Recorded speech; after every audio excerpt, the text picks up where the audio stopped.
Namaste. Namaste. And who do we have on our remote? Well, there are 5 live attendees. That's cool. You're one of them. Lakshmi, Eric, Chris, Elliot, Radha Krishna, Tara, Yuka, Eric, Holly Priti, Yukiko, Kala, Aaron, Christina, Annika, Paula Kingsolver, Meta, Martel, and How'd he do? Is that Swedish or Dutch? Dutch. That was my version of Dutch. Bridget, Ahmed, Nancy, Wendy, Emma, Anna, You've been Yosine, training and him well. Welcome, you all. Hi. Hey. Remember we do Yeah, this.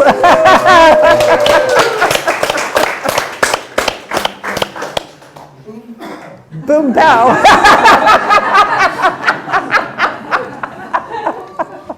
That's right. That's the slogan for India 2020. Boom, pow. Lanisha, you're telling him what that is? Sorry. Translation. Well, we should tell the people on remote that this is one of Anoop's sayings. As he's coming into his body, he'll go boom, pow. So now we all say it. That's our photo slogan. Yes. You're going to have to like a Marvel comic. Okay. All right, calm down. So it's important to be able to return to our central self. Because when you're around the energy field that's around Anoop, this is vital. It goes this way and that way and every which way. So coming to the anchor of our own being is the way we can navigate the waters.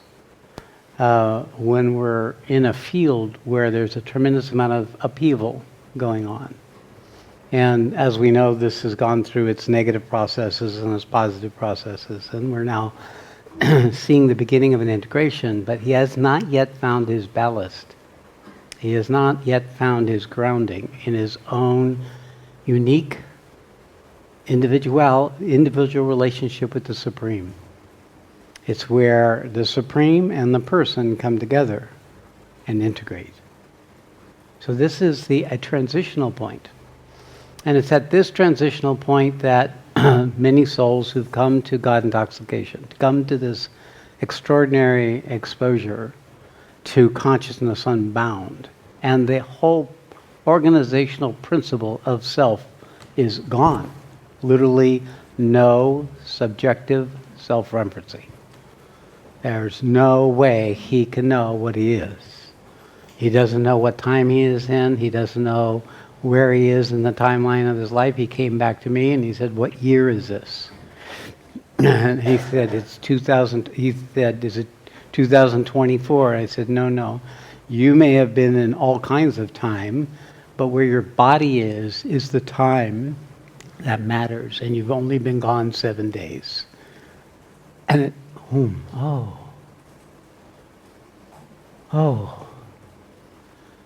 so I am my body. That's the way that what this is comes to some reality when I'm in my body. That was the event last night, covered with soap in his shower, stark naked. Asking me, taught for the first time, asking me questions. What happened? Where have I been? So when we come to a point, and not everyone goes through an abrupt break like that. The abrupt break had to do with there was a structure in his system that couldn't move to receive this. And therefore it created this bounce where he would literally bounce as this larger force was trying to enter into the blockage in his body.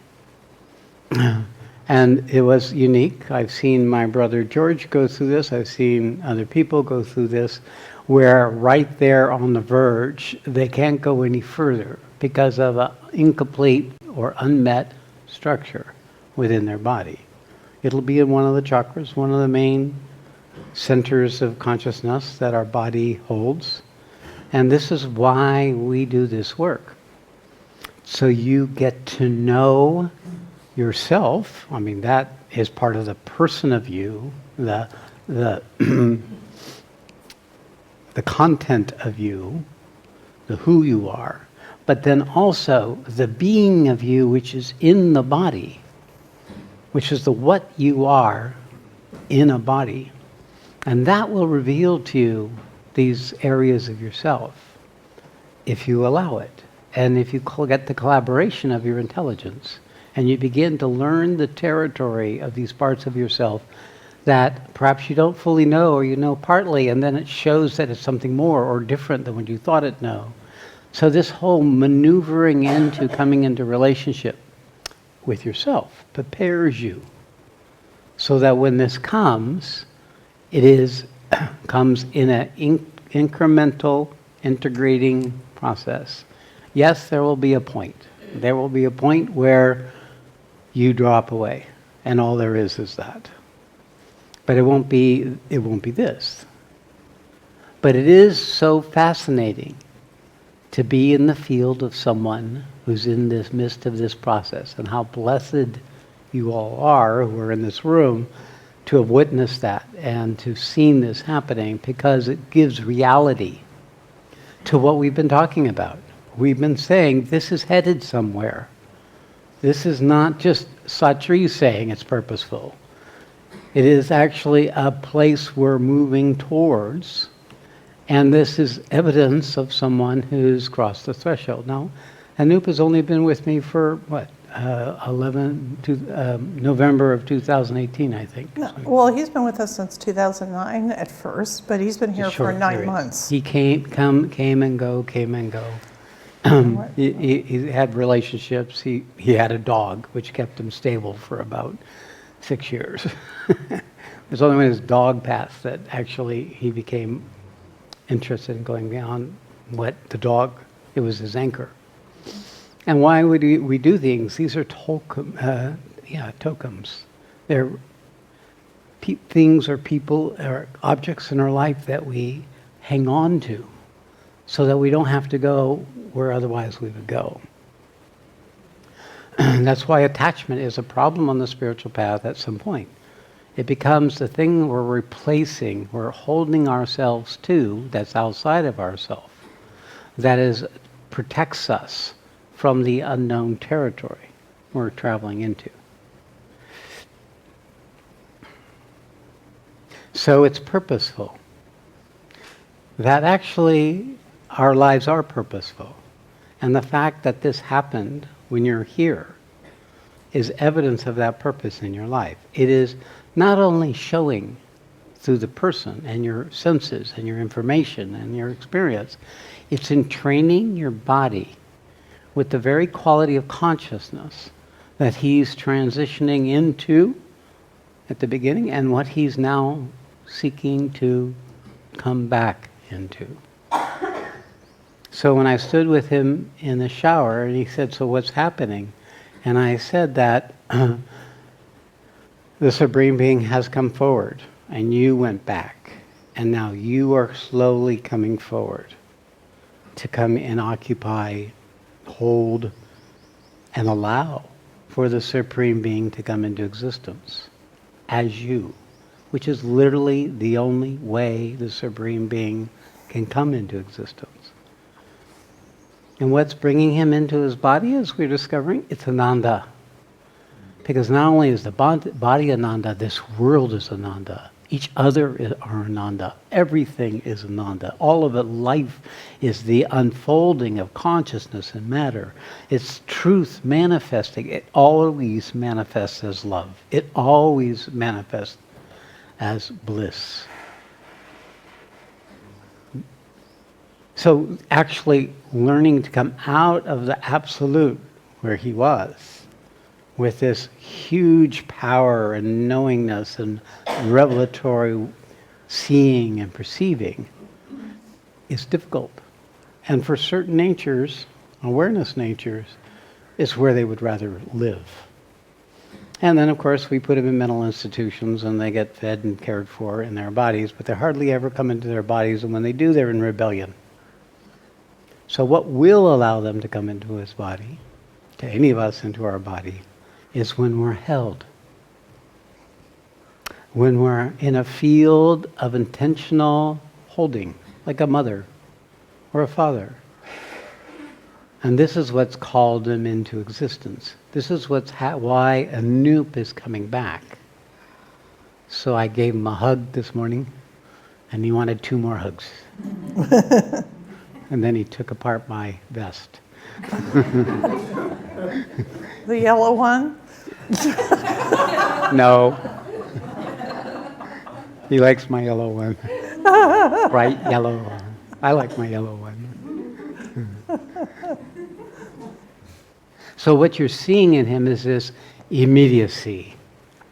Childlike immediacy. His pain, his discomfort, is a newborn baby. And what does that kind of immediacy look like? It's pure innocence. And that's the nature of our true nature. Pure innocence. Pure immediacy. And what that does is it calls us to it. It's like a parent drawn to his child, or us drawn to little kittens or brand new babies. It's just this compelling pull to the birthing of that innocence. Of course, it goes downhill from there. But that moment and that wanting to support and love and receive that birthing is in all of us. If we want to look at our right relationship with life, is that recognize that you are the mother or the father that allows existence to show up in its innocence, in its purity. So when we come to that place, then life is welcomed, it's honored, it's supported. It's also recognized, and it's also managed, and there's discernment about what's appropriate, what's not appropriate, because ultimately we want to embody this in such a way that we can be useful for the world. Now, we don't know yet how far Anoop will be bodied. Maybe this will be as far as he goes. I don't think so.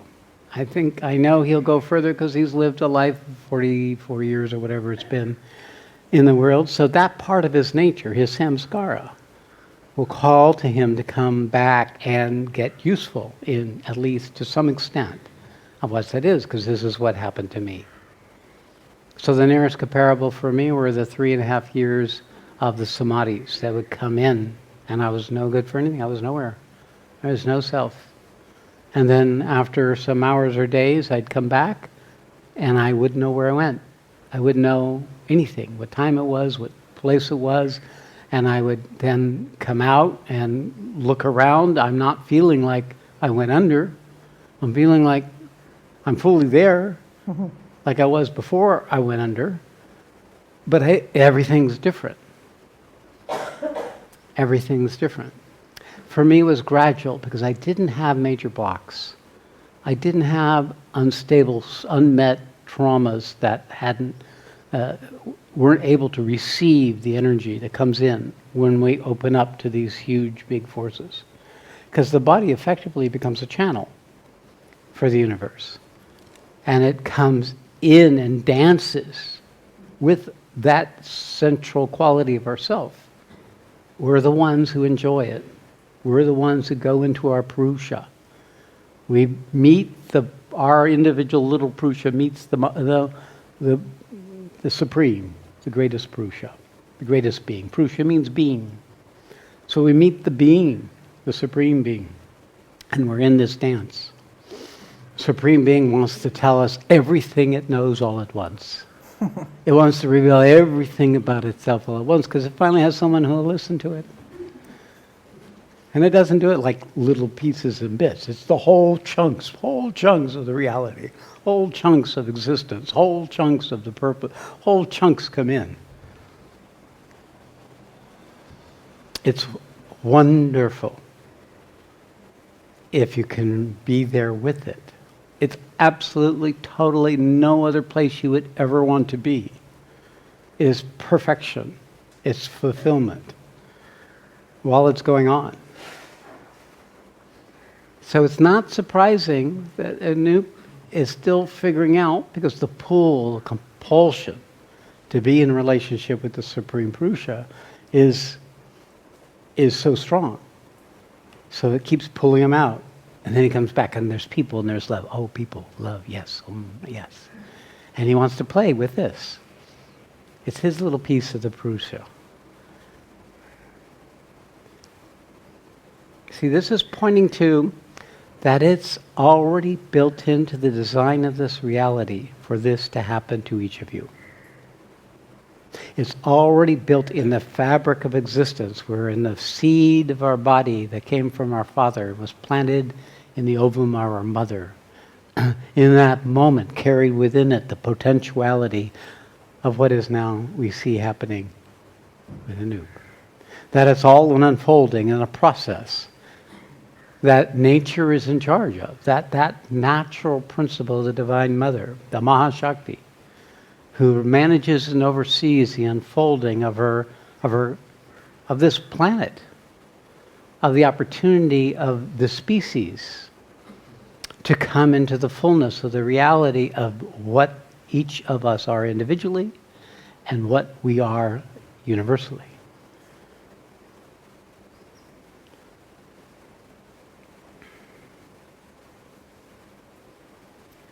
So if you are recognizing or not, all of you in this moment, everyone in this room, and I'm sure some of you who are remote, are living a consecrated life. A life given up in recognition of the possibility of the fulfillment of your purpose. And when we organize our life collaboratively, consciously, when we come to a program like this, where it's 4 weeks or 8 weeks or for the rest of your life, like it is for some of us, we prepare ourselves to become capable of collaborating with this unfolding. We offer ourselves, our individuality, the unwanted parts and the wanted parts, willing to let go and willing to be stuck with this stuff of ourself,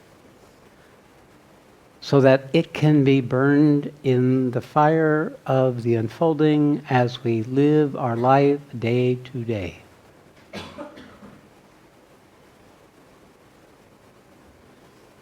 So it's easier to do this when you're in India with me, where we're always talking about this in one version or another, where the energy is right there, awakening the energy in you, the thing that lives you, making it more available to you, where you get more familiar. Oh, I am that. Oh my God, I am that. They are that. Such beauty, such love, such courage, such nobility. This recognition of not only ourselves but others together reinforces our ability to organize our consciousness for this purpose. It's a consecrated life. It's an offering up of our life so something greater can manifest. We let go of what we've held on to. Well, we said, okay, this is enough, I'll keep this. Oh, and this is good, I'll keep this. And I don't want that one. Instead of continuing to offer it up, cutting the cords, allowing it to go.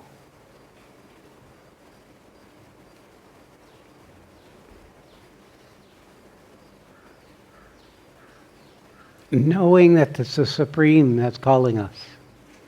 It's the Divine Mother that's calling us, the Mahashakti. We attune to her song. We listen to that song and then let that song live us.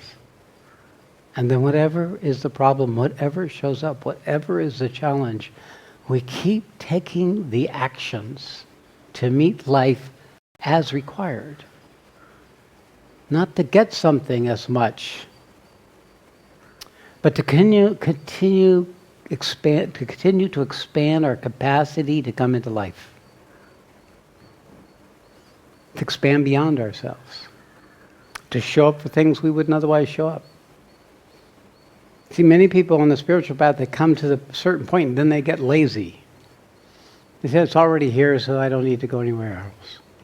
They're like people who are traversing the ocean and then abandon the ship midway. And were perfectly satisfied floating in their life preservers in the middle of the ocean. Neither on land nor on the goal. Then they gather together and they form groups and they form discussion groups and then they create an agreement about this is it, middle of ocean, there's nothing else but this. And they don't even know. They see these ships go by, but they're not even curious. That's a lot of Western spirituality. It's kind of a better, or seemingly better version of the old version. We can't make it cross that seduction, that place of rest, that place, okay, enough, I can stop here. Unless we've organized a way of coming into life beyond what we would want to, where we're challenged to expand into ways that we wouldn't normally expand, but purposefully, not for any reason. Where whatever that is showing up for work, dealing with our troubled kid, handling a problem in our life, or honoring the structure of a program that is supporting us in coming there. Where each day, instead of being in your state, you have to come out and do something, have another group meeting. Because that's pushing you beyond the inclination of the human ego to try to reorganize itself and become comfortable. So if you've been uncomfortable in this program, if you've been irritable, if you've been resistant, if you felt stretched, if you felt like it was too much or there was overwhelm, then you're doing it perfectly. Congratulations. And if you're just riding on the current, well, there's two things. It means you're hiding out or you're perfectly aligned with the purpose. And you can't know until some time has traveled. Then it'll reveal itself.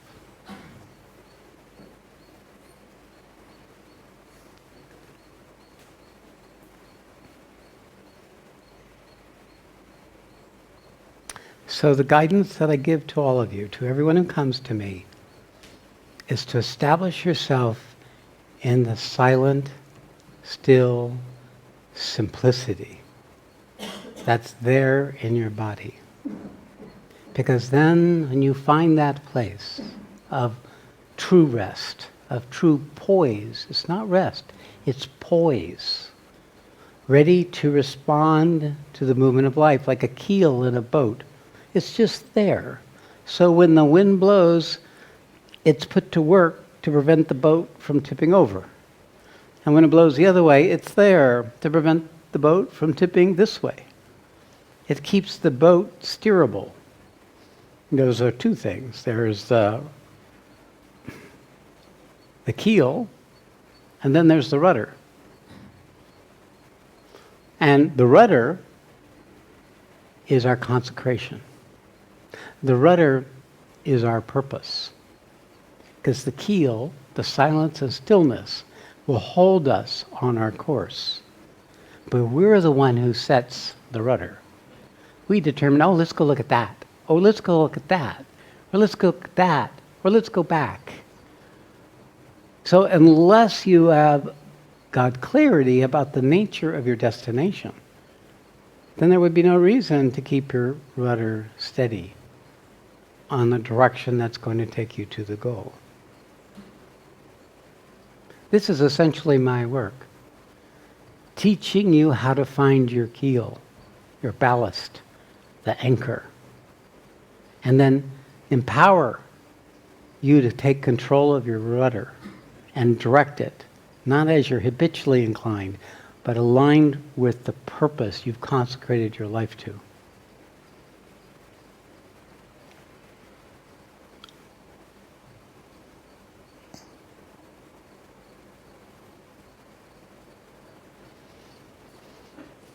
Now, how did this come to me? I mean, I was like a noob. I had my own version of it. How did it come? Well, I was an architect. I kept making things that weren't here yet into reality. It was built into the design. I didn't do it. It just, I wanted to stop art. When I went to India, boy, I didn't want anything to do with architecture. But the thing of making something real is right here in the design of this personality. So this is why we have these teachings. This is why we have these training programs. This is why we resource you with information about how to understand where you are on the journey from human psychology, from self-inquiry, from understanding the nature of the creation that you're in the midst of, the process of your own descent and ascent, and how these cycles work. It's all come not with effort, spontaneously as at the outflowing of this individual nature. And so it will be for Noop. It'll come through the lens of the person, the personality, the wisdom and experiences, and the lack of experiences, the things that are still incomplete in his human life because he awakened at this age rather than the later age. It'll all come up again as a means for him to start actualizing in his personhood the Supreme Being. The Supreme Being will never go away now. It'll always be there for him. If he's awake, he's asleep, he's meditating, he's in the middle of a difficult situation, he's having a lot of pain. It will always be there. He does not have to do meditation. He doesn't have to do anything. It's a clear and apparent reality. So any situation of life, even what might look like to the person where he's lost everything, the Supreme will be with him, knowing that it's perfect. And being able to know the Supreme is with him allows him to meet that part of him when everything is gone. The part of him that used his spiritual state to bypass. The part of him that he couldn't beat before because he was too damn high, too damn intoxicated. Because it's always expanding its perfection. It's always looking to bring itself more fully into us. And this is what's going on with all of you right now. If it wasn't for the delusion factory that comes from your mind, you would see this is what's happening. The fear, the not wanting it, the attraction, the repulsion, the superstitious structures that come from the root nature of the human brain that makes you go into dread or fear of being overtaken by an alien creature or a dark force. All of these things that come up, they're delusions, they're illusions that we collectively carry as part of the unfolding of the evolution of our ancestry, of mankind. From physical man to vital man to mental man to rational man to psychic man. So there's this unfolding, and we carry the history of all of that within us. The very beginning, primitive start, and the highest reaches of its highest development. There's your territory. The Gita says, the field is the body. The body carries all the information about the nature of creation, so that when the knower of the field wakes up, it can know its creation through your body, through your eyes, through your ears, through the cognitive process of your mind, through the emotional responses of your bodily response to what is coming through the senses. We are effectively all instruments, channels, already.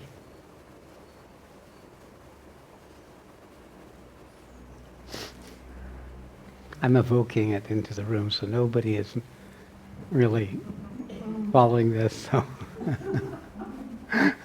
I'm just watching you go out. All right, so everything we teach is about you coming to be a conscious collaborator with what is happening to you. To be able to recognize and see as so special what you've been able to witness these last 10 days or so. To recognize the validity of your own experience that tells you this is truth. This is a wonder. My God, I'm here to be here with this. I can be in the field of that. I can be with other people who are in the field of that. I can be in an intelligent context to be able to recognize what an incredible opportunity for me to discover the end game, where it ends up in one form or another. So this is what remembrance is about. Because the nature of consciousness is such that when your frequency is up here, of course, it's all obvious. You've always known that. And you can't imagine losing it in the future. But when your frequency of consciousness falls down, you'll say, what was that? All there is this. I've never known anything but this. This is me. I'm moody. I'm judgmental. I'm in reactivity. I'm not happy with my circumstances. I'm worried about my flight back home, and I'm the problems. I've got some email messages yesterday, and this will be a complete inaccessible domain of knowing. So what is remembrance? Remembrance is reconnecting to that domain. It's also, while you're in this domain, consciously reconnecting to this domain. You start building bridges between your higher self and your normal self, or even your lower self. You start recognizing these things are happening simultaneously. You're building a bridges each time. So it's not just bringing us back into connection with that which lifts us higher. It's also choosing to descend into our content and meet that as it's arising. Unfortunately, most spirituality is about getting out of Dodge and staying up here and never coming back down. But that's where we left mankind bereft. That's where we left the possible evolution of mankind lacking the spiritual power to come and bring new conditions of being for matter.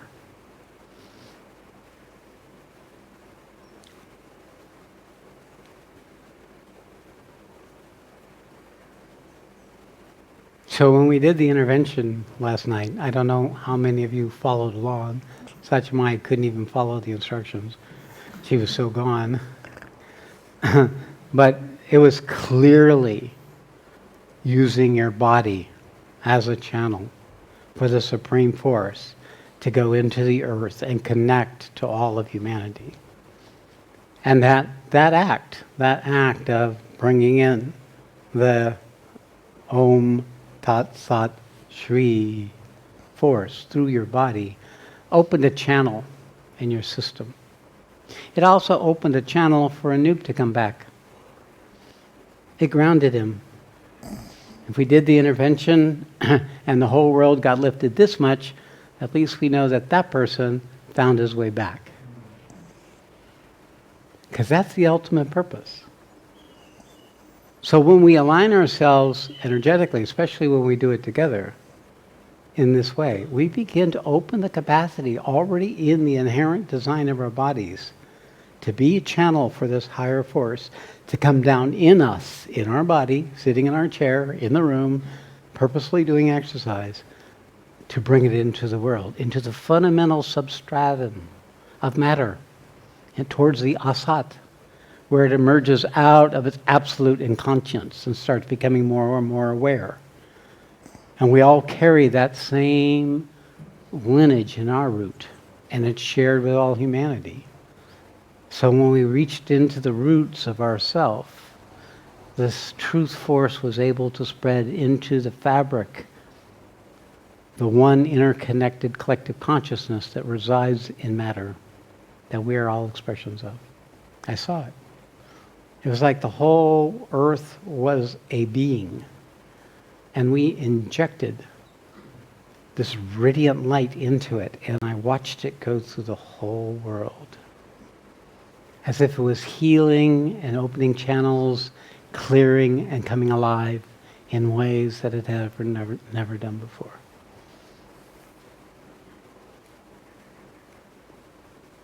As far as I know, this is truth. As far as I know, this is successful. When I can experience it as directly and as tangibly and as really as that, that's as good information I have. And when I read Sri Aurobindo, I know this is what he was doing, but he wasn't able to be as fully grounded. I'm the fruit of his previous labor. And those of you who are with me now are the next, some of you are the next level, the next greater capacity. We're the vehicle, we're the growth coming into physicality in this new energy field that Sri Aurobindo brought in order for us to be means by which the Supreme could come more fully into the body, the physical body of this creation.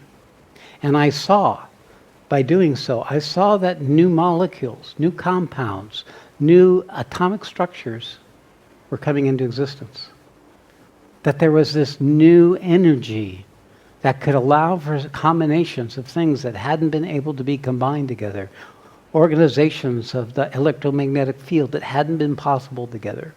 A potential evolutionary unfoldment, but right down in the substratum of the quantum field of consciousness prior to actualizing itself into existence. You can't know, I can't know if that's true, but it feels true. And I have the right to the work. We have the right to the work. And as I speak of it, it rings true. It's cohesive, it's coherent, it's consistent with everything I know with my whole being. So it's a training. All of this we do together is a training, preparing us, not just for some kind of attainment, not just for some kind of ananda bliss, but so that we can be useful to serve the collective consciousness in the unfolding of the opportunity of this particular time in the history of this world and our species.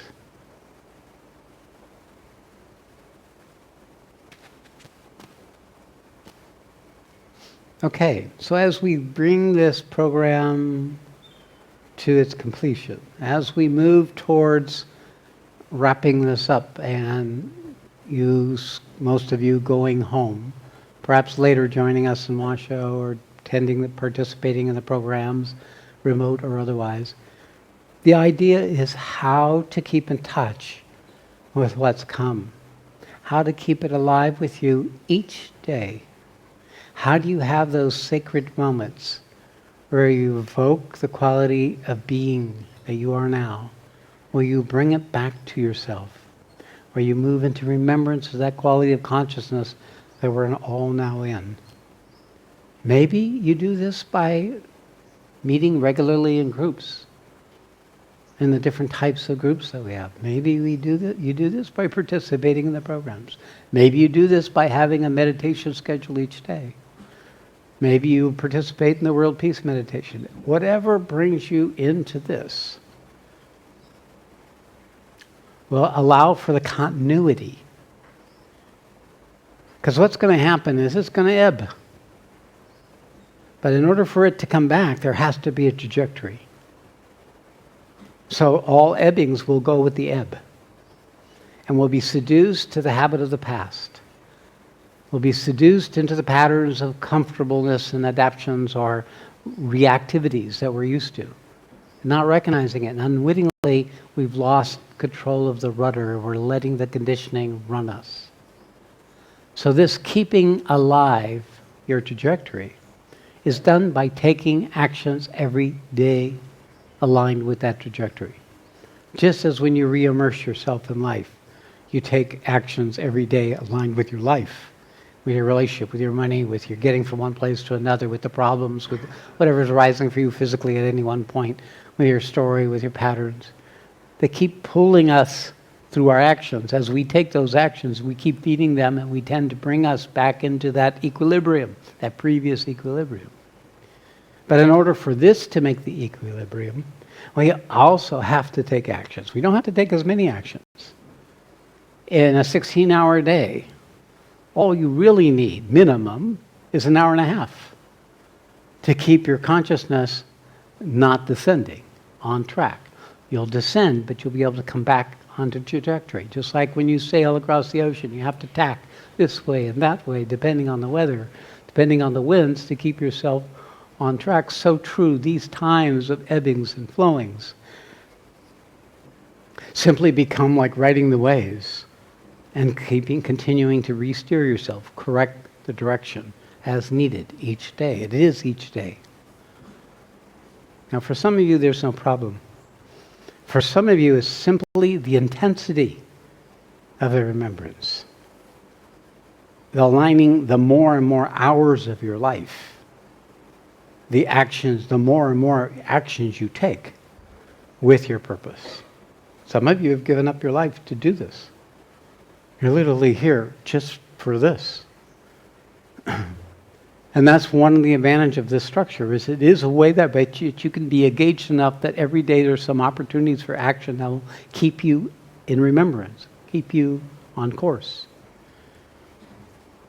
And it will expand. It'll expand by you meeting that in you that's still remaining, still undeveloped, still immature, still hiding out.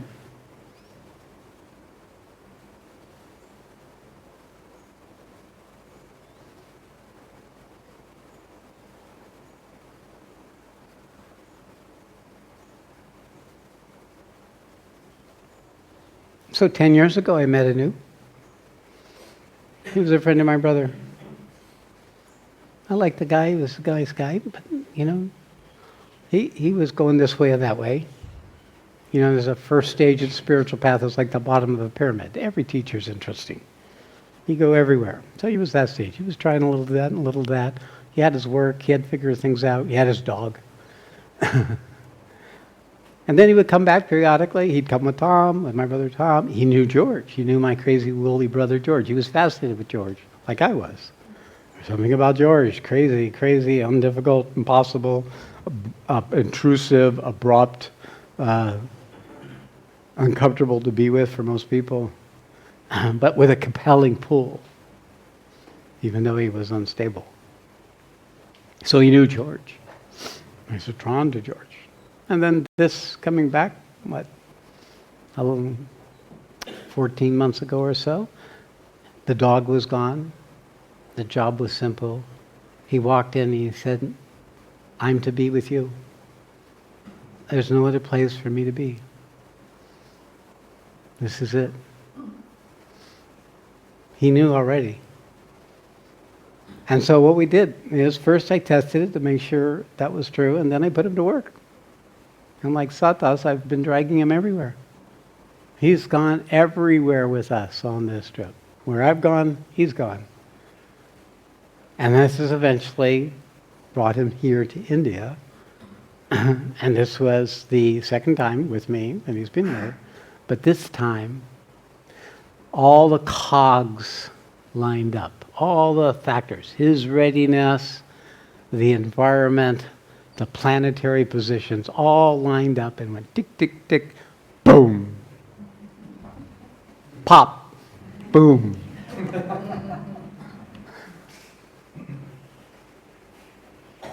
And that's how it is.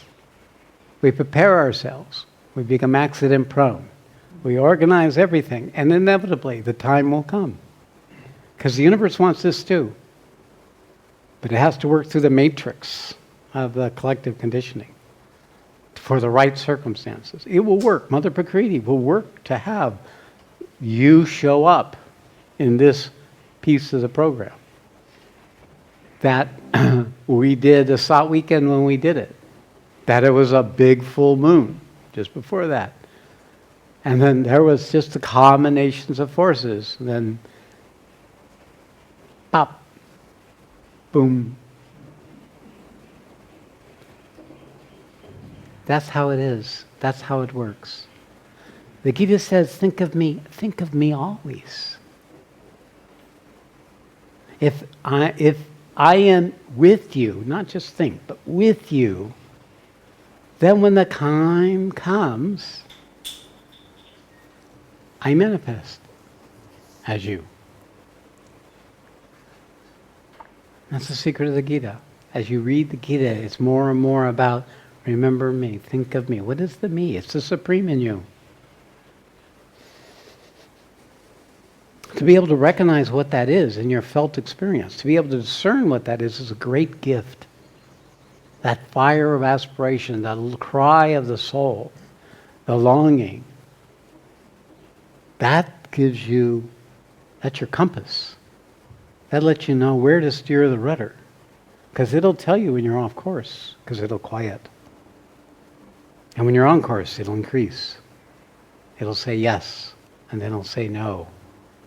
This part of you is what is already there in your felt experience. The mother's living you, as the Mother Book says. She's the source of your actions. She's the source of your thoughts. She's the source of the ability of you to remember and also to forget.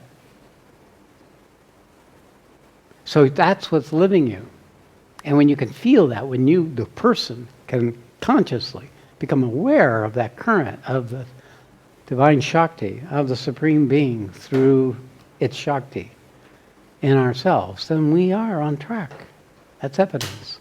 We're between the lanes. We're following the dotted line. We're a yellow brick road. We're getting there. We don't know what there would look like. We don't know how long it is. So you consecrate your life. That means you give up everything else for this. And you're in charge. The only person who says no is some part of your conditioning or your past or something else you've made real without knowing you've made real that says, no, I can't do that. I shouldn't do that. I would be ashamed to do that. I would be guilty. I would feel bad about myself. I don't want to feel bad about myself. So these are the things that veil our ability to come to authority with the way our life is unfolding.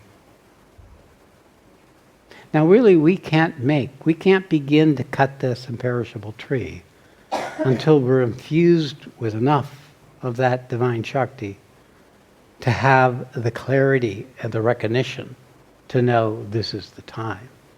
But also by taking actions that we, in our intelligence, know we need to take to get out of our little self, to get out of our habitual self, we can collaborate. We can enhance that ability for that force to step in and take over for us. When we let go of our need to control it a certain way, we discover a power to be able to change our world. Change the way it's organized, change our priorities, so that this becomes the first priority.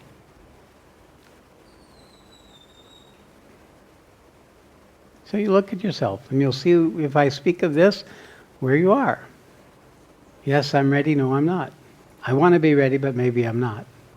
You know, whatever there is, you just look within yourself right now as we're talking about this, is I can do this, or I don't know if I could do this, or I'm not ready. Whatever part of you is there, that's the part that has to be met. You're not going to be able to fix that with your little psychological tricks. You can't do that. This is just a matter of having a willingness and a determination to be ready. And then to listen to the signals when the time has come.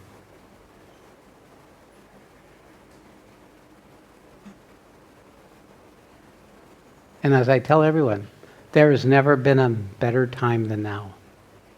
There's never been more health, there's never been more freedom, never been more financial stability, never been more information available, there's never been more capacity for people to connect to other people worldwide. There's never been a time like this. You all took birth in this time for this opportunity. Not to be comfortable, not to be safe, not to have it in the way your mother had it or the other people you've admired had it, but rather to come to this highest possibility, or at least move towards it as far as you can, because everything in the world is supporting that happening in you. Extraordinary time we're in. And I expect we'll see more of this. I expect we'll see more of this among you. Some of you are destined. It may not be this year or next year, 5 years, 10 years, but I do know that you're here, and the part of you that was sitting with Anoop was ready for this to happen this life.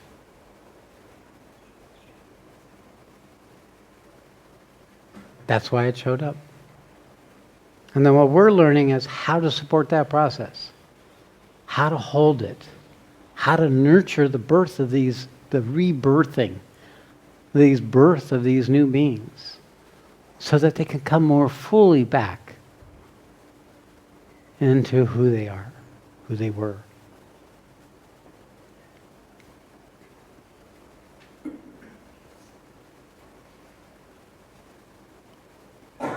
Okay, so it's good to come into your ballast.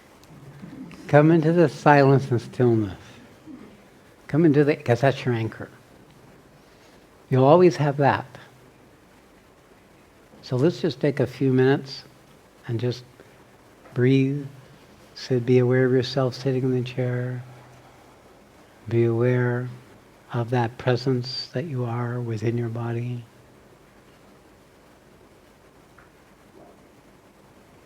Come back to that.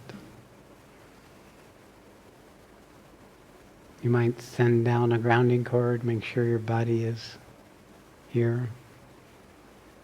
Be aware of the energy. So let's just take a few minutes.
Now check your body.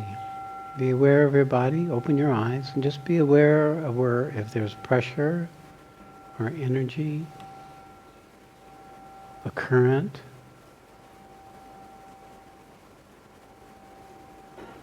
Notice where you are in your body. Okay, so what we're going to do now, we have about an hour. We're going to open up for those of you who want to come forward and share, about 5 minutes per person, just to give you a chance to bring forward whatever is there, to be brought forward, whatever shape it may take. About the nature of your seeking, about the nature of your purpose, about the nature of what's going on right now in relationship to that. Okay, so who would like? Emmett.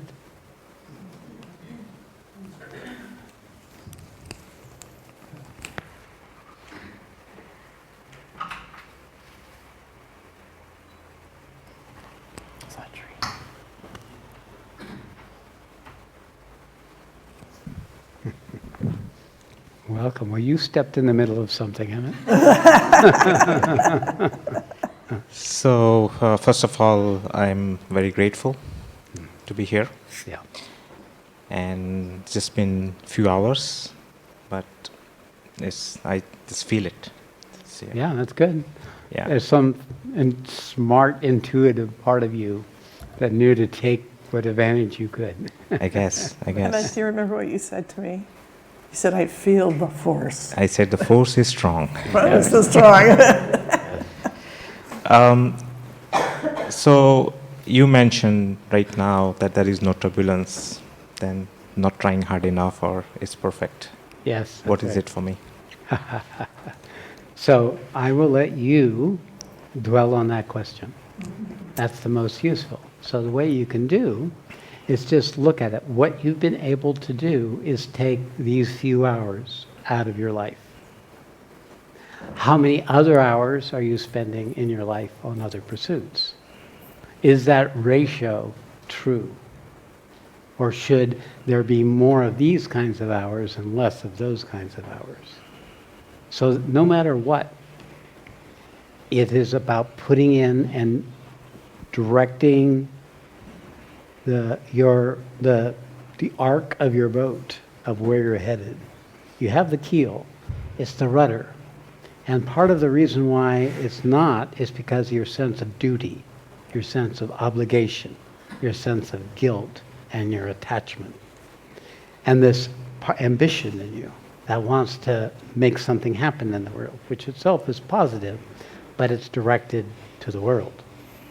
So those things would need to be realigned so that there's more hours for this and less hours for that. Now, how fast, how much? Use your intelligence, but follow your heart. So it's been different for past couple of months. Most days at least 3 hours of meditation, and sometimes it feels I crave for more. Hour and a half of commute listening to Gita.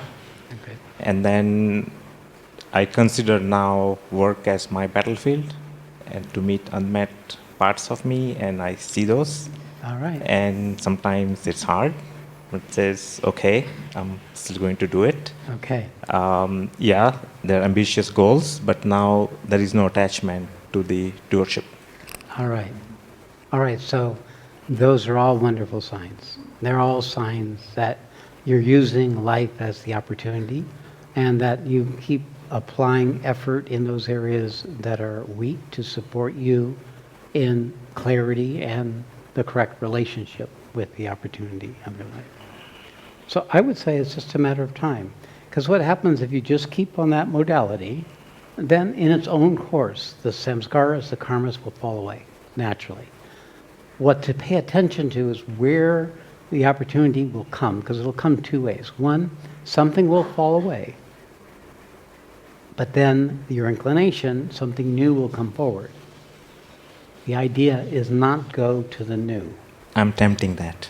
I am aware of that, Yes, and I'm working very consciously not to pay attention. not taking the action. Because what's driving the wanting to jump into the next speculative opportunity is your vital nature. And the more you take actions on the vital nature, the more you feed it. And then, of course, you get tangled up with the problems. First it's the enthusiasm, and then it's the drudgery. Correct. Absolutely. I've seen that. Yes. and what's the bottom line? You know, the bottom line is it goes away, and you get a little space. But then the risk is, then you do it all over again, because the space creates some room for you That's to right. come into life, and you start seeing possibilities you couldn't when you were in the funnel of the drudgery. So that staying in the opportunity, but not acting on it, and let the universe unfold without you. The whole idea then is this consciously pulling back. And what will happen is there will be opportunities, they'll come, but there won't be speculation. There won't be that excitement. There'll be a recognition. I could do that. I could sell this. I could rent out the house. I could, there would be things that would show you how you could stay in the emptiness longer. Because that's what you want to do. You want to stay in the emptiness and let the emptiness speak to you. Because those are the parts of you you've been operating on top of. When you stop operating on top of, you start falling into that quality of the original reality of your nature. And then life unfolds and shows you the way forward. And of course, you can always ask me. I'm asking you right now. All right, so pay attention. But I want you to be in your authority with this, because you're good at steering the boat. You just haven't been steering fully in the direction you need to meet the opportunity that life is now. Okay? Thank you. Work on it. Thank you. Good to see you. I'll let Manisha come forward. She's in her hat. Oh, okay.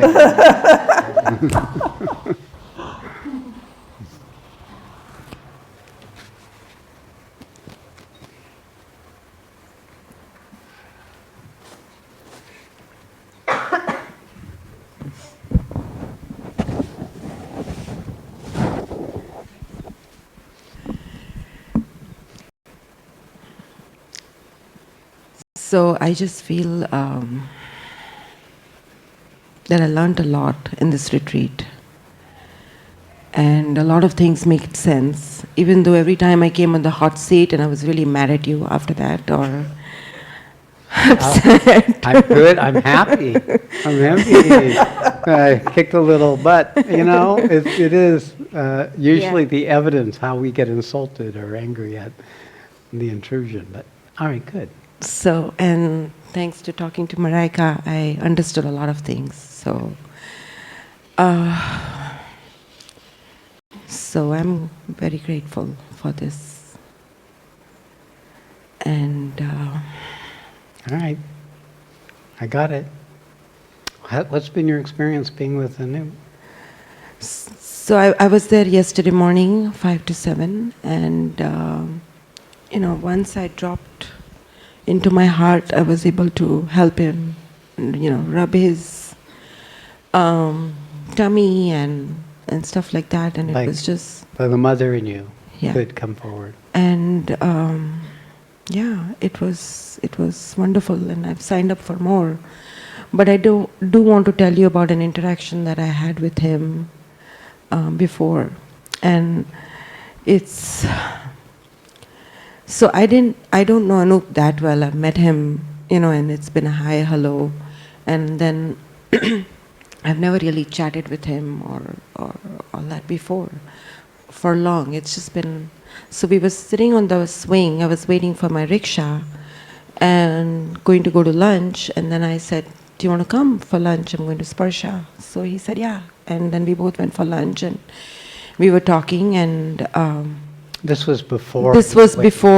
When he was sitting, wondering what was happening to him. This was a few days before the Sat weekend. Yes. And before the moonwalk. So, and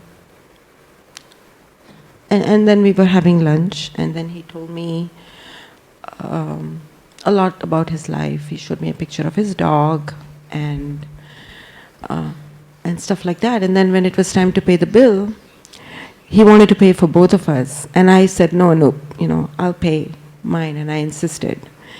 And because I insisted, he let me split it. And that was the end of that. And then we went for the moonwalk, and we were all together, Ramna, We were about 8, 10 of us. And in the middle of it, we stopped for coconut water. And you know how Ramna is. He paid for everybody. And then Anup had filled up his water bottle with it. And Ramna insisted on paying for that too. And I was just like, it's Ramna. And he said, you're letting him pay, but you didn't let me pay that day. And he was hurt, I think. And I'm just like, so... So the hurt that came up for you, a hurt came up for you. Well, I think I hurt him. So the hurt was you felt you hurt him. Okay. So that the idea that you could hurt him is an exaggerated sense of our importance. Okay, good. Yes. That's good then. As long as I didn't hurt him. The person you have a problem with hurting is yourself. Okay. With the guilt, with the blame, with the shame. That you need to stop. Because that's keeping you small. Yeah. You can't hurt anybody who isn't needing a little hurt. We're doing that even when we're trying to help them. Our need to be helpful can be more hurtful. We might feel better, but it may not help them. So you can't know what helps or doesn't help somebody. If they get angry at you, maybe you helped them. Yeah. All right? You now know that experience, right? Yes. Yes. So it's too much self-importance, but the self-importance is a self-absorption. You think the whole world revolves around you. Everybody's involved with themselves so much they hardly notice you. Once in a while, a little bit can come out and say, oh, there's a Manisha somewhere, But everybody is so caught up in their own content that you couldn't hit them with a sledgehammer and they would hardly, I didn't think about it till he said that to Yes, me. good. So it's good to get. Because that's keeping you walking on eggshells. It keeps having this part of you is addicted to this. You're addicted to feeling that you hurt someone or you could hurt somebody. It's like you're walking on eggshells. That's a structure, a constellation of adaptations to your life. That's made it unsafe for you to be yourself. Unsafe for you to discover your own power, to come into greater relationship with existence, with what's going on with you. Because when you're angry or irritable, and you try to hide it, everybody knows you're angry or irritable, so you might as well say it. As a matter of fact, when you say where you are, there's a certain degree of relief that happens, because we're no longer hiding it. Because there's nothing more worse than passive-aggressive, where people are hiding their negativity. Even if they're believing they're hiding it so that wouldn't hurt someone. But when you say it, when you speak it, you instantly become responsible because it's outside of that place of your own inner story, and now it's out in the open air. And in the open air, it can be disaffected. And you can watch the reaction, you can watch your reaction, you say, wow, that was interesting. Look at how they really liked what I just said. Or look how upset they are what I just said. And then watch what happens to me when they're that way or this way. See, it's how you come out of the cocoon, out of the protective structure of trying not to disturb or upset anybody. So that part of you is hiding your authority. So you have to be a bitch sometimes. You have to be bitchy. You have to speak it. Hemant, is she ever bitchy? Actually, a lot. A lot. She always speaks her mind. Good. And we're just talking, she wasn't there, we're talking with the kids, and that's what kids love about her. See? Now just start doing it for other people. Okay. Okay. So be what you are. Allow yourself the permission to be as you would allow someone else to be. And you'll see how you're actually contributing to the world around you. And you'll also become more able to be effective in discovering what in you is in resistance that's causing you to be bitchy or reactive. Because otherwise you keep it hidden, it's also hidden from you, not just hidden from them. I know you got it in you. I'm just waiting for the volcano to explode. So. I'm looking for the Kali. Okay? Yeah. You got it? You got permission to come into existence. Right? Anoop runs around naked, crashes and everything, doesn't care about anything, says terrible things to everybody. Everybody was enlivened with that unbounded freedom to be exactly as he was in that moment. So be like that, be free, be true. All right, my dear? Okay, thank you.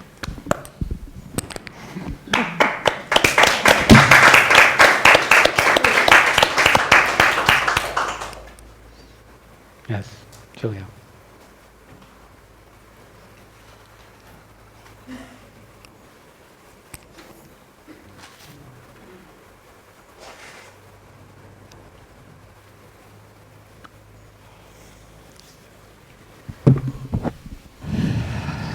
In this moment, there's a lot of pressure in the center of my skull.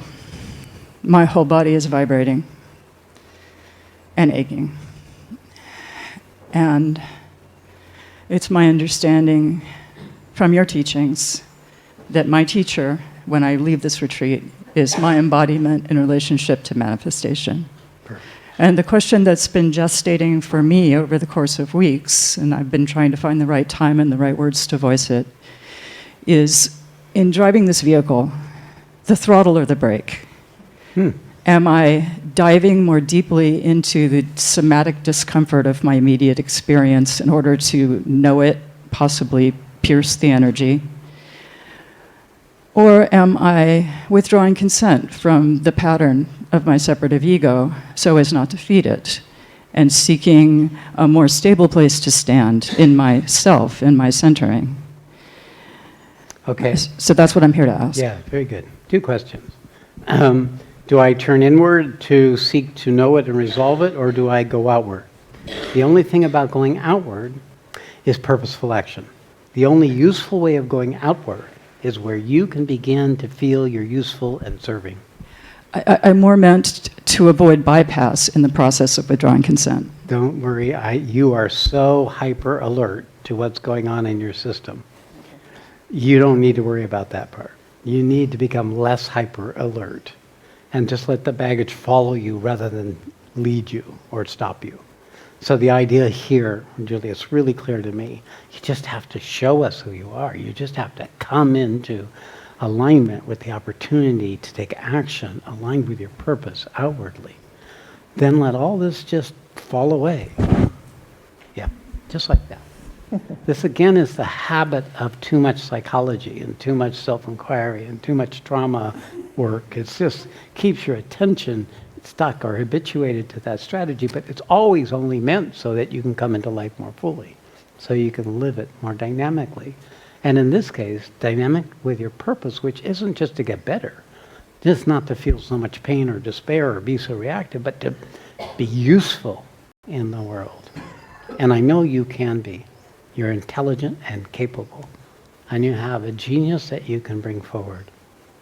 I would like you to keep doing this, those actions that keep you serving something greater than yourself, because that's the only way you're going to leave this baggage behind. It has to be for others, for the greater good. I'm already seeing how manifestation will shift when I can meet it with alignment and step out You got it. in my authority. That's it. You already have the authority. Thank Just you. take actions based on that. Okay. All right. Yeah, perfect.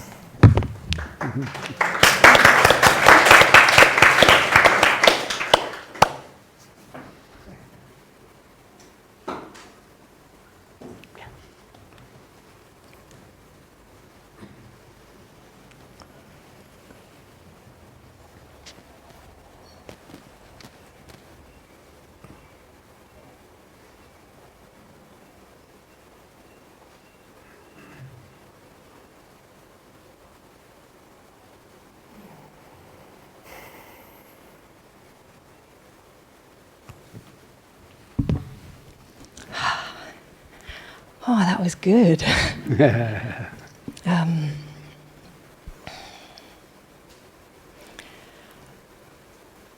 Hi. So it kind of makes sense why it was so engaging to try and get here and not make the first session. Why it was, yeah. Yeah, the way the life that we haven't addressed gets in the way. I had loads of things to say. Okay, the main question is when I feel overtaken. So yesterday in the World Peace Meditation, I really felt it, and I really could go with it for a certain amount of time. And then at one point it was like, okay, this is enough for you. And then today in meditation, when it was coming up the other way, I was like, whoa, okay. So sort of parenting myself. I just want to check in that that's the right thing to do, because No, the right thing to do is to allow it, but because it's trying to expand you, and that the part of you that's saying overwhelm is the part of yourself, the parts of yourself, that don't know they can trust this, that can trust you. Actually, all distrust lies with our own distrust. yeah. So the whole thing about learning that when that's coming, to recognize you're an overwhelming, and then what happens with the overwhelming, you start feeding too much. So what you want to do is let go of the overwhelm. And then it will just move.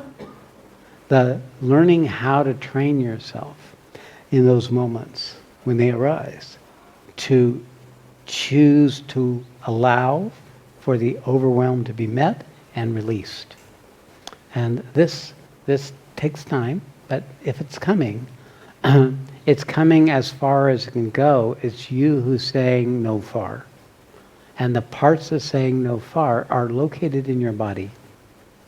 So where does overwhelm exist in your body? Do you know? There's a mental aspect. Yeah. No? I discard that almost entirely. Okay. It's around the... Right, okay, diaphragm. Yeah, the diaphragm. Okay, all right, so it's the fear, I'm not good enough. It's the part where we're not in affinity with ourselves or others, life or God. So everybody has this.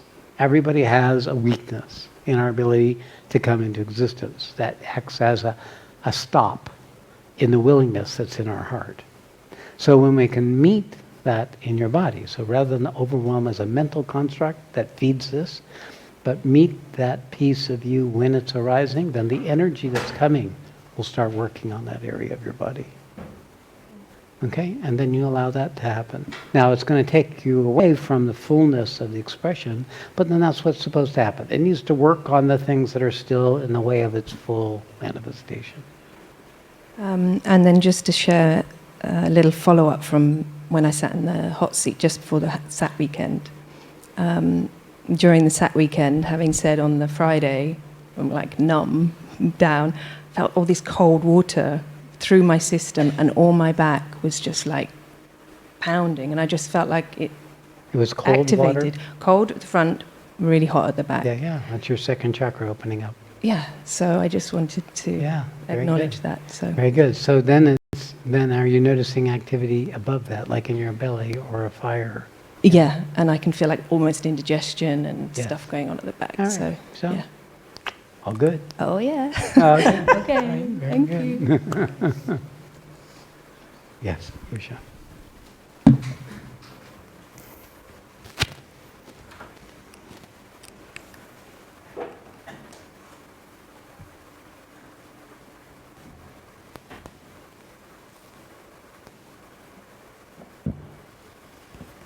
So many things, I don't know what's going to come up.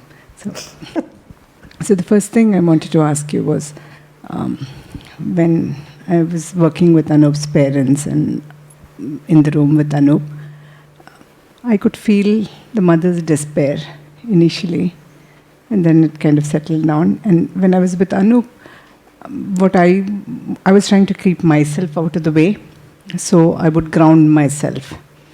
And so you were getting impacted by the mother, or just within yourself? Within myself. I got it. Right, because I would circle through many emotions, And sometimes I even questioned my faith. But then when I saw everybody else's faith, my faith strengthened, definitely. But what I wanted to ask you was, I would ground myself so that, I don't introduce my feelings into my interactions with him, but that also closed me off because I felt completely disconnected and closed. Afterwards or before? Afterwards. Afterwards. Afterwards, when I came out, I felt like, I felt open before all this happened, and then I felt completely closed. Good. Good. So you can begin to see, because all he is a reflection. In that state, he's just a reflection. So you step forward with your feelings in relationship with that, and what it reflected back was it was not accepted. So it wasn't true. So when you were so then it brought that whole part of you where you felt bad. Now, part of this has to do with the control structure of how you pulled yourself together to be in life the way you've been in life. And that you've used your mind and your intelligence as more senior than your heart. Yes. Yes. And so there's a healing process you're now engaged in, is learning to let go of this. Because, of course, the mind has control over what we feel to a certain extent, but it's the part of the heart that's been upset by the opinionated or defensive or angry structures of our lower vital. So what you want to do is the heart where you were with the mother in compassion, you began to see her worry and despair for her child, that you could feel within your own relationship with your children, so you can empathetically know that. But there's another heart, another immediacy of you would say positive, alive sense of connection that needs to grow. Okay. So, and what is that? That means it's okay for you to be the way you are, and it's okay for the other person to be the way they are. It's okay for you to be the way you are, and it's okay for other people to be the way they are. It's like a conscious choosing to let go of it coming out or looking a certain way. Okay. So you're going to need to grow in this, because it's very different than the life you've lived up to now. You retired and you said, now what?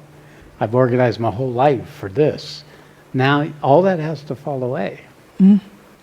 Did you feel threatened by how Anoop is? Was there fear in you when you were with him? I don't think there was fear. I just felt closed, so I don't know. I need to probably introspect and see if there was fear under that. It could possibly be fear. I shared that in the small group.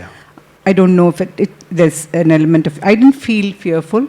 So there could be something, but I need to understand. That's lower. It's in your third chakra. So the reason why you felt closedness is resistance, right? And its basis is always fear. But what the fear is what it's unknown. It could be a fear without any, particular object. Just, I don't know how to be here. I don't know how to be in this. And then there's a protection, because you don't know the part of you fully. Yes. You're protecting. You haven't met fully the parts of you that you couldn't be with or was not acceptable. The condemnation of other, or the judgment of others, or your judgment of others. This creates a wall of fabric of patterning that closes us from just being like a child. So it's useful to hang around Anoop to see the child in an adult body. Absolutely unself-aware. He's got no self. No self. Everything's moving one thing. There's this thing and that thing. So that's pointing to a way to be. It's a pointing to get over ourself, to let go of that whole idea of our egoic self, to be that immediacy as a child. So be as a child. Thank you. Be as a little girl, free to come into life as she is. Okay. Be that way. Thank you. Just one question. So, is it necessary for me to kind of practice some kind of, like there are a lot of bija mantras that you can chant, a lot of chakra clearing exercises that you can do. Is that something that I should be doing? Actually, I think you should learn how to primal scream. I think you need to go, ah, for a couple hours. I'll try it at home. You didn't see but Anoop waiting till he got home. So, you know, the thing is, there's a lot locked up in just that noise making. Okay. So, Then I can scream at you, you can scream at me. yeah. So the mantras are soothing. They're a bypass. They take us into this different zone. But the primal scream is coming from the part of you that didn't know how to be in life. Okay. So that's what. And there are therapies that actually teach us how to emote. And it can show up. You see it show up in small groups or people in front of the room where there's this, you know, or it just starts popping up. That's what you need more of. Yeah, I think it's probably the cultural conditioning that, you know, we don't express Right. feelings that way. I understand. That could be. So that's what's needed. Wake up your body, bring it into life. It was the parts of you that you would never want to bring into life. Okay. Thank you. Okay, you're welcome. Send the recording.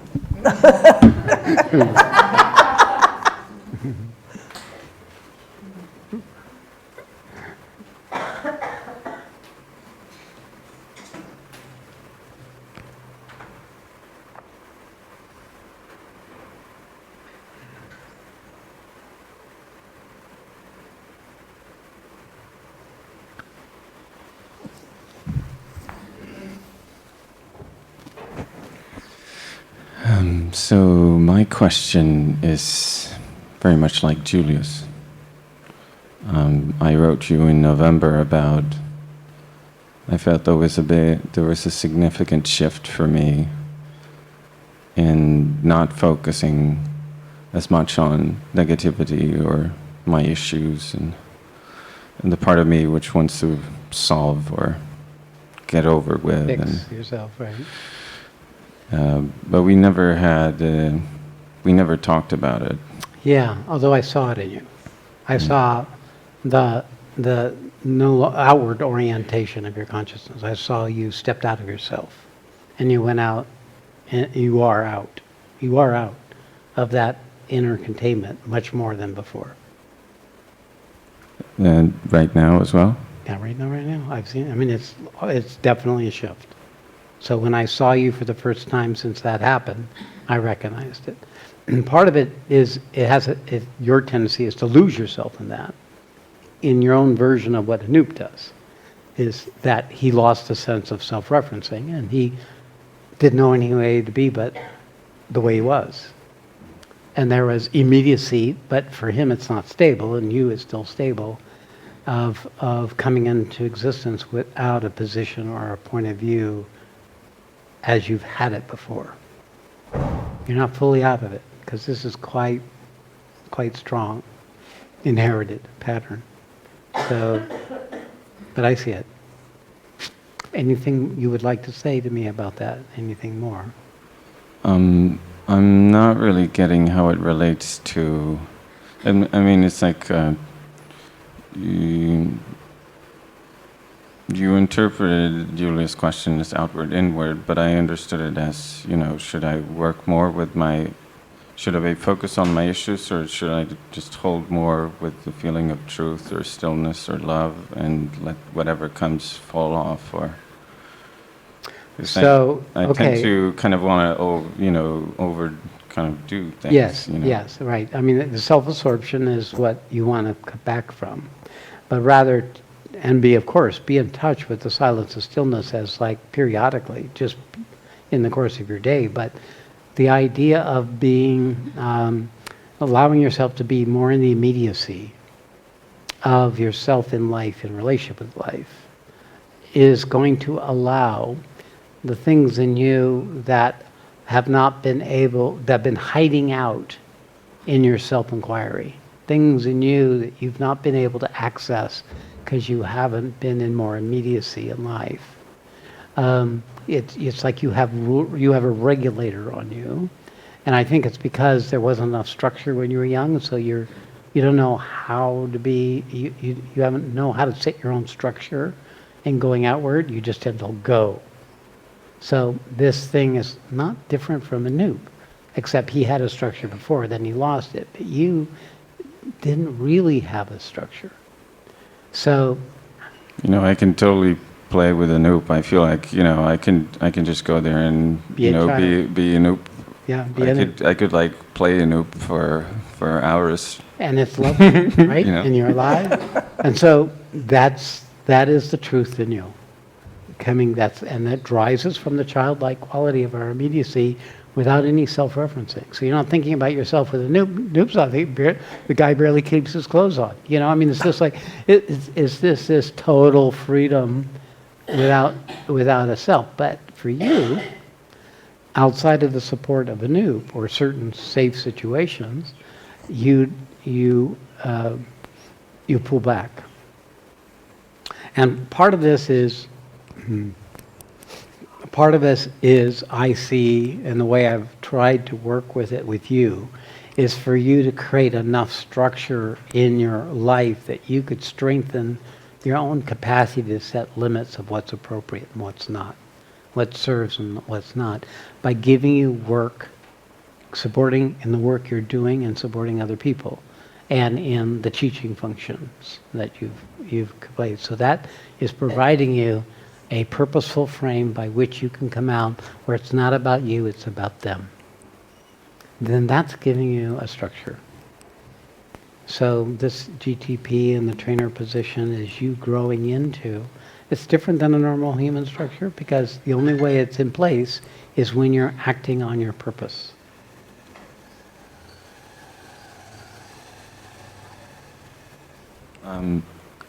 Perhaps the last thing would be just to, sometimes it just seems vague to me what this outward means when you, like the first thing you spoke about. What? Could you give an example? Sure. Well, there was the outwardness by being in relationship with a noob, right? So you were participating in his state. There was a match between his body and your body, right? Okay. So that's the outward. So when you're sitting in a group and someone is sharing, you participate in their state. You do that, right? You don't do it with this. You do it with your body. I hardly notice many times as well. Yeah.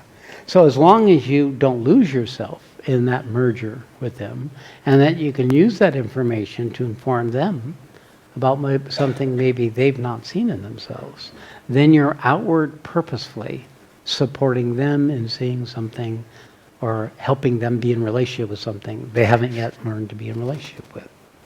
The only problem is your mind, your mentalization, all the information that's up there in there, psychic intelligence. That's the thing you've been listening to too much. It's giving you all these little Correct. details, all these little pieces of information which are maybe appropriate from like a philosophical psychic perspective, but not appropriate to what's arising in the moment. For writing a book. Writing the book. I have written books. While you're talking to the person, yes, they'll be in chapter 4, where I talk about that kind of person. Yeah. Yeah, so it is still self-referencing, and rather than totally being there for them, without anything in it for you. And that means this whole part, because everything, even the psychic intelligence, is based on ego. And it's addicted to knowledge. And it's addicted to knowledge so it can figure things out. So it can be safe. So it can have it in control. So it can become more powerful. So it can become, oh, I won't talk about that. Don't talk about that. No, yeah, thank you. Yes, Yeah. that psychic intelligence addiction is to power. Power and control. And it's not trustworthy. It's worse than a normal human mind because it's not as capable, not as fluid. So it's a sneaky, fast manipulator of every single situation to convert it into something it can use for itself. But when you go to your heart, when you go to your body, then you're right with what's happening. And then the information that comes from that, let it be for them. And anything that comes to you that you want to make a note about, let go. Because there's nothing in the acquisition of knowledge that can help you. By letting go of the momentary knowledge, the quality of recognizing truth in the moment comes more ably. I remember dreams of swimming. So, and that's what came to me now. It's just like, Swim. just swim. Swim. Yes. Be that which swims, and the action of swimming. That's enough. And then the part of you that's trying to make it into something that's in the mind is building castles in the air, writing books, getting agreement. And I remember telling someone in like a subtle bilateral experience or a dream, can't remember which, but I've been longing to swim so much, and I kept talking about it instead of doing it. Yep, there you go. I didn't get to swimming. Got it. So now time swim. Noop's your example. He's just swimming. Yeah. Okay, you got it. There's the territory. Thank you. No, Thank you. the advantage of that is you're not in competition with anybody. You're not better or worse than anybody. There's no comparison mechanism when you step out of that psychic knowing, that having to figuring out better than them or figuring out less than them. This whole structure of positioning falls away in the immediacy of being there for them. And then it feeds the wisdom of the body, the affinity of the heart, and the presence of the awareness. It's really about becoming a no self in the midst of having a self. Is live for others. Yes.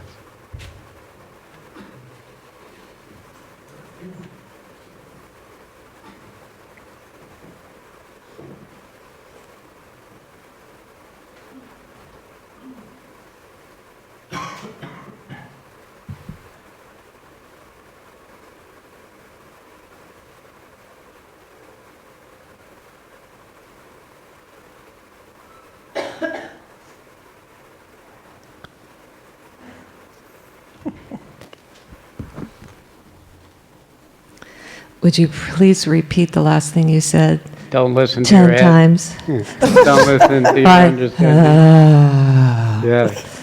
Yes. Feels Let so it good. go. You've way too much emphasis. I felt really good. Yeah. You are a gem. What you've done is develop a quality of yourself with your intellect and with your psychic awareness, linked with your body and your heart, and it's useful, but it's useful to put it itself aside and live as you are now, directly with your heart and your body for gathering information. And you can pull this in afterwards to inform and resource what those more direct parts of yourself are experiencing. I can barely hear you. Yes. Listen with new ears. See with new eyes. That's the opportunity here.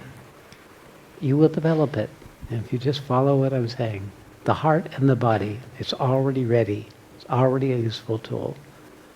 Your ability to bring yourself into relationship in the room, when I watched you do the talk, every moment you were in front of the room, now you were consciously using your mind, but you were also empowering your ability to be in immediacy, is brilliant. And it's an excellent demonstration of what immediacy looks like in situations where the tendency is to withdraw to a strategy or a structure. So we all learn from watching you. So you already have that. There's, could you hear that? That I could hear, and I have been noticing as I look at my entire professional development for the last 40 years. I am drawn to circumstances and situations where it absolutely requires that I be in immediacy. and then I can drop into that thing, and I have enough information and enough experience to be able to channel that through my body and my heart, and I've probably attended close to 100 births. I've been in many, a variety, both psychic births or spiritual births as well as human births. So you're there. I'm here. Yes. I had no idea this was going to happen here. I mean, I thought we were dating. I didn't know we were going to get married. Right. I didn't know you were going to propose. I thought this was. I really had. I was just checking you out for maybe a teacher, maybe a guru thing. I didn't know. Maybe a resource. We'll see how it fits into my repertoire of skill sets. Yes. You said very early on, I think it was your first public talk, or maybe one of the first talks you did for us in session 1. Do you remember? He said, I'm one of the most embodied, or I'm the most embodied teacher you'll meet or you'll see. I think you said it at a public talk. And I that has been like ringing.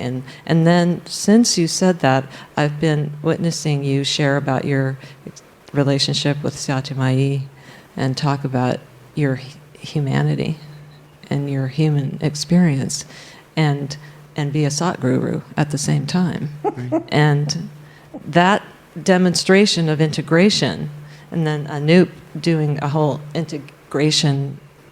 Yeah. Out of integration. It's still coming back. Yeah, but I mean, his coming back is exactly what we're talking about. Exactly what I'm trying to accomplish. And you're witnessing. It's validating everything you've been doing.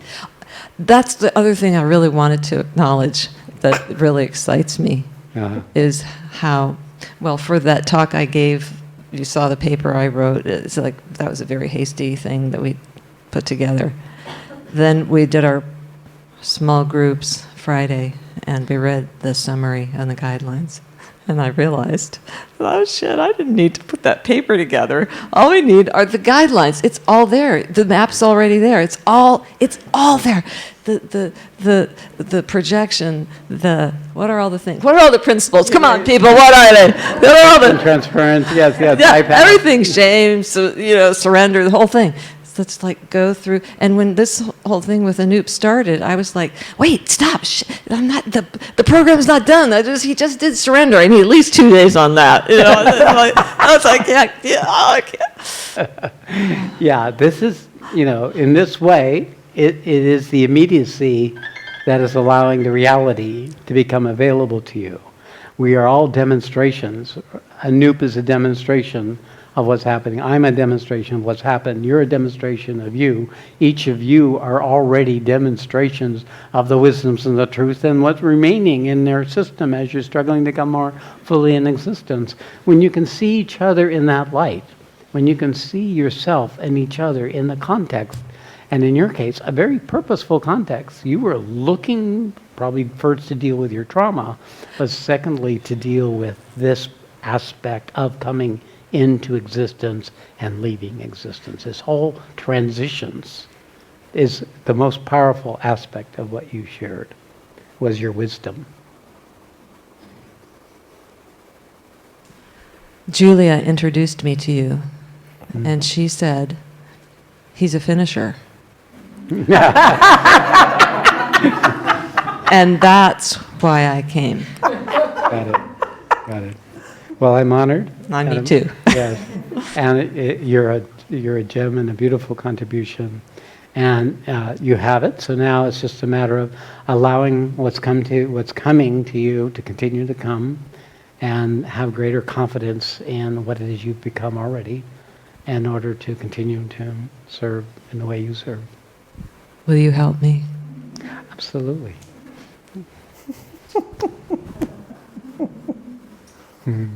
Ooh.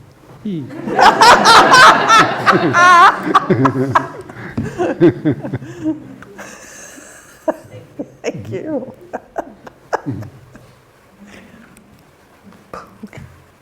You're funny. Yes.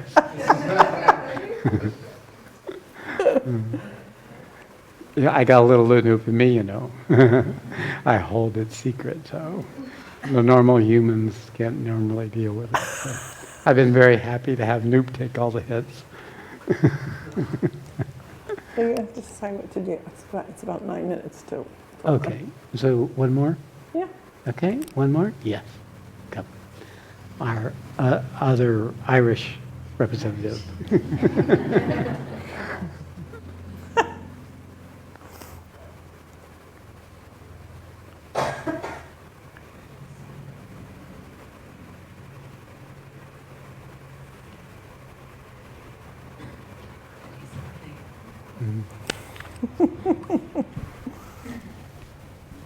Yeah, I'm glad I got in. It was the last day when you were talking about the birth thing, and I know that my birth was very traumatic, and that I almost died. Oh. And yeah, my mother told me later that she went home to mind the others because they had given up on me. Wow. Surviving. So are you in touch with that right now? Is that what I'm seeing? I'm not sure. Yeah, stay with that because there's something there. Okay, where in your body is that? Yeah. Look inward. Look into yourself. Second. Second, lower second? Yeah. Up there, okay. Mhm. All right. And is it a clench? Is it a burning? What is the sensation? A throbbing. A throbbing. Oh. Well, it was throbbing before I came up anyway. All right. All right. So something's wanting to birth in you. Mm-hmm. What are you noticing when you're with Anoop? I haven't been in the room. Yes. Just But you've been seen him? outside the room, yeah. Okay, so you haven't. Well, I had a lovely experience actually with him on the Friday morning. That we were on the swing together. On the swing together. Yeah. Okay. All right, so something's wanting to birth in you. Okay? So, and this is a transition. That's just what Annalisa was saying. If we have a transition with our birth, then we have problems with transitions. So we all have problems with transitions, going to sleep at night, waking up in the morning, going in the car, going out of the car, we're always engaged. It's a very valid way of seeing the difficulty of coming into existence that transitions are pointing to. And what's happening now is a transition. It's a natural process. Something's stirring, something wants to wake up, something wants to come into existence. So be like a mother, hold it. It's a piece of yourself that carries the trauma, piece of yourself that has felt fragile coming into life, who has struggled to try to come into life, and you have to the extent that you have, so you can make this transition. And what you want to do is you direct the energy that's there up higher in your body. Try to bring it up towards the heart. Mm-hmm. You want to bring it up towards the heart. Okay, it's going. It's already going. It's going. It's not quite in the heart, but it's going up to the throat. So just feel it coming up, moving up. Your belly, past the diaphragm into your heart. Yeah, keep attending to your heart. Good.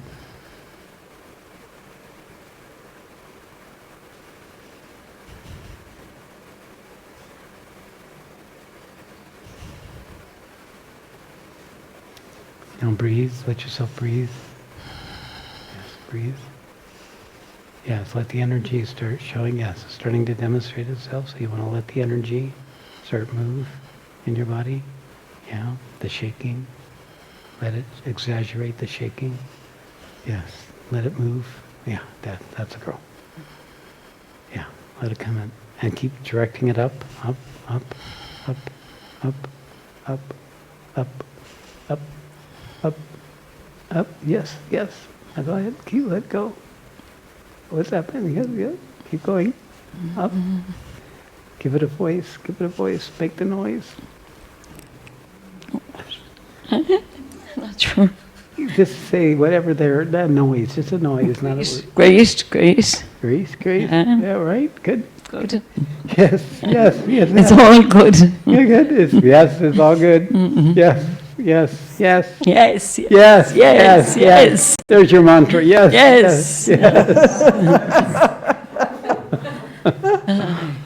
Yeah.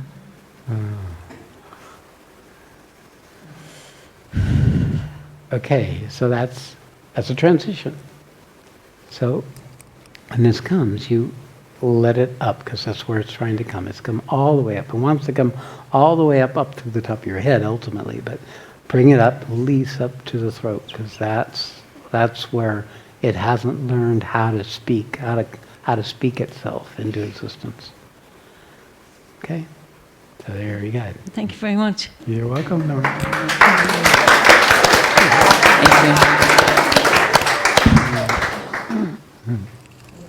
Okay.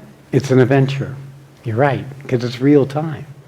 Because things happen, really happen, as your body awakens. That's undeniable. It's evidence within your own frame of experience. And this is the nature of the reality that we are always talking about. We are always talking about the reality. It's not an abstract concept. It's the reality of your own lived experience in the immediacy of each moment that it arises, and how precious, alive, real, and true it is.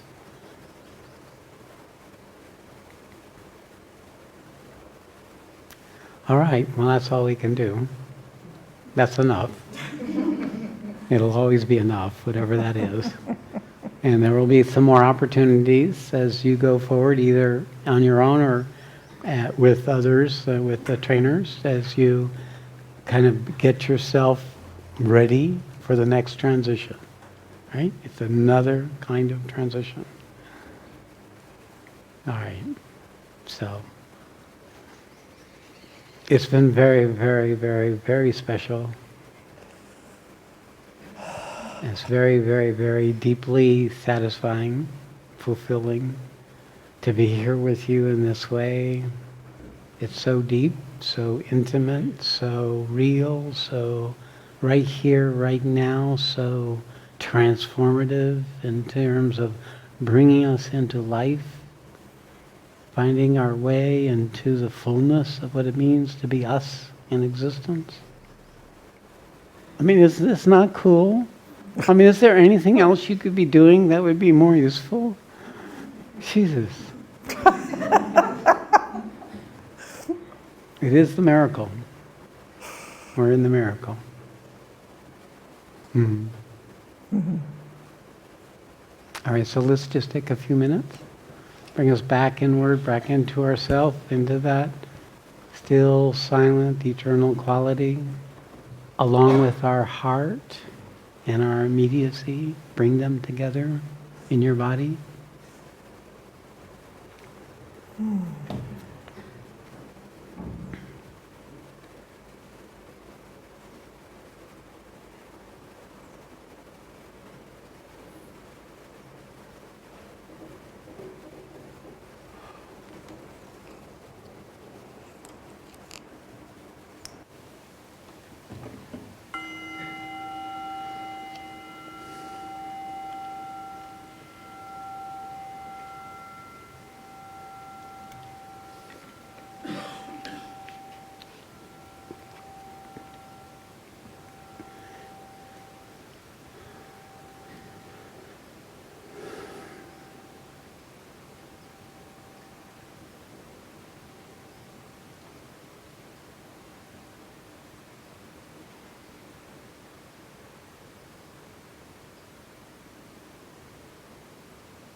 Hari Om Tat Sat, Hari Om Tat Sat, Hari Om Tat Sat Shri. All glory to Supreme. May truth manifest. Namaste.